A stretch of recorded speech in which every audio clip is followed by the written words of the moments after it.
আমরা মানুষকে মানুষ বানাই, চুপ ডাকাত বানাই না।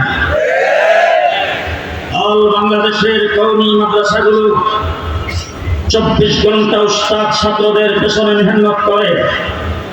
এই 24 ঘন্টা উস্তাদ ছাত্রদের পেছনে মেহনত করে, সরকারি কোনো বাজেট ছাড়া, সরকারি কোনো বরাদ্দ ছাড়া মানুষের কাছ থেকে মুষ্টির চাউল খায়, মানুষের কাছ থেকে 5 টাকা 10 টাকা চাঁদা নিয়ে আমরা মাদ্রাসায় পড়াইয়া মাদ্রাসাগুলোর থেকে হাফিজ হুজুর তৈরি করেছি।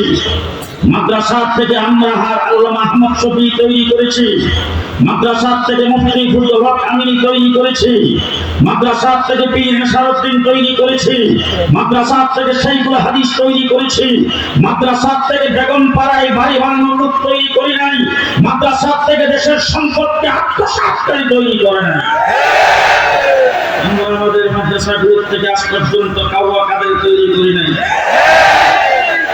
আমরা আমার মাদ্রাসা থেকে আল্লাহর ওলি তৈরি করেছি, গাউস কুতুব তৈরি করেছি। আমার বন্ধুগণ 24 ঘন্টা মাদ্রাসায় সার্ভিস দেয়। আজকে গোটা বাংলাদেশের যত শিক্ষা প্রতিষ্ঠান, কেজি বলেন, কিন্ডারগার্টেন বলেন, প্রাইমারি বলেন, ছোট বাচ্চাকে নার্সারিতে ভর্তি করেছেন, সেই বাচ্চা যদি তার মা বাপ, তার অভিভাবক বাড়তি কিছু শিক্ষা দিতে চায়, তার স্কুলের, তার ক্লাসের কোন শিক্ষকের কাছে যদি আধা ঘন্টা সময় অনুরোধ করে যে আপনি আমার বাচ্চাটাকে একটু বসবেন, ক খ গ ঘ পড়াবেন, ABC তাকে একটু দেখাবেন, তাইলে প্রাইভেট টিউশন ফি গুনতে হয়। অল বাংলাদেশের কওমি মাদ্রাসা মাগরিবের পরও ক্লাস করে, এশার পরও ক্লাস করে, ফজরের আগেও ক্লাস করে। ছাত্র ঘুমাইছে, উস্তাদ ছাত্রের পাশে ঘুমায়, ঘুমের মধ্যে ছাত্রের খেয়াল রাখে। আজ পর্যন্ত কেউ দেখাইতে পারবে না কওমি মাদ্রাসা কোন শিক্ষক 1 টাকা প্রাইভেট টিউশন ফি গ্রহণ করেছেন। 2 নম্বর কথা বলতে চাই, কওমি মাদ্রাসার হুজুররা কত বছর বয়সে রিটায়ার করে? বলেন, কিছু আপনারা বলেন না, কিছু আমি বলবো।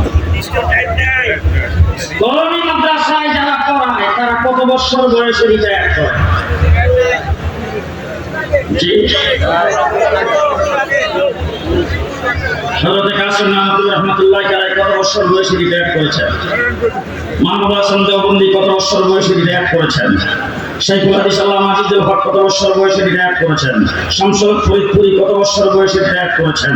সারা জীবন মাদ্রাসায় লেখাপড়া করে, লেখাপড়া থেকে ফারেক হওয়ার পরে মাদ্রাসায় খেদমত শুরু করে দিয়েছেন। আজীবন মৃত্যু পর্যন্ত মাদ্রাসার ডিউটি পালন করেছেন, একদিনের জন্য রিটায়ার করে নাই। পেনশন কি জিনিস কওমি মাদ্রাসাওয়ালা জানে না। 4 নম্বর, আমার বাংলাদেশের বড় বড় লিডার, মন্ত্রী, মিনিস্টার, ব্যারিস্টার, ডাক্তার, ইঞ্জিনিয়ার, সচিব, মানুষ যখন ইন্তেকাল করে তখন আমরা রেডিও টিভিতে ঘোষণা শুনি এবং মন্ত্রী ইন্তেকাল করেছেন, তার লাশ সংসদ প্লাজায় রাখা হয়েছে, নেতা কর্মীদের জন্য উন্মুক্ত। সকাল 8টার সময় সংসদ প্লাজায় জানাজা হবে, দ্বিতীয় জানাজা বাইতুল মুকাররমের সামনে বা দলীয় অফিসের সামনে হবে। এরপরে তাকে হেলিকপ্টার যুগে অথবা অ্যাম্বুলেন্স যুগে তার দেশের বাড়িতে নিয়ে যাওয়া হবে। পারিবারিক ভাবে দেশের গ্রামের স্কুল মাঠে তার জানাজা হবে, পারিবারিক কবরস্থানে দাফন করা হবে। একমাত্র প্ল্যাটফর্ম কওমি মাদ্রাসা, যে মাদ্রাসার আজীবন ছাত্রের পেছনে শিক্ষক মেহনত করার পরে, এলেমের খেদমত করার পরে, খানকার খেদমত করার পরে, দ্বীনি কাজে ব্যস্ত থাকার পরে শেষ নিঃশ্বাস মাদ্রাসায় ত্যাগ করেছেন, লাশটাও মাদ্রাসায়। হুজুরকে কোথায় দাফন করা হয়েছে? ঘুমাইছেন? হাফিজ হুজুরকে কোথায় দাফন করা হয়েছে? মাদ্রাসায়।